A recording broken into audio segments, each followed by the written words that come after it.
Assalomu alaykum aziz obunachilar. Bugungi sizga aytadigan giyohimiz ajoyib ta'sir xususiyatiga ega. Bu o'simligimizni barglarida inulin saqlaydi, qondagi qand miqdorini me'yor keltiradi.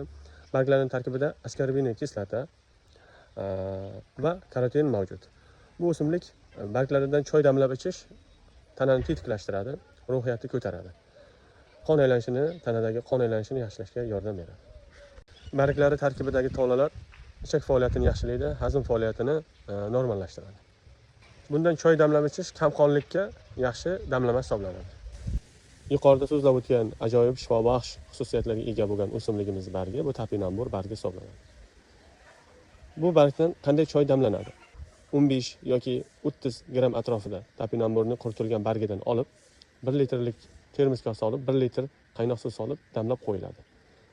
Va choy o'rnida kun davomida 100 gramdan bo'lib ichiladi. 100 gram, 50 gram atrofida bo'lib ichiladi. Bunga xushbo'yroq qilish uchun 3-4 dona yalpiz bargi va 1-2 dona limon o'ti, Melissa obыкновенный o'simligimizning, shifobaxsh o'simligimizning bargi qo'shilsa, ta'mi xushbo'y bo'ladi.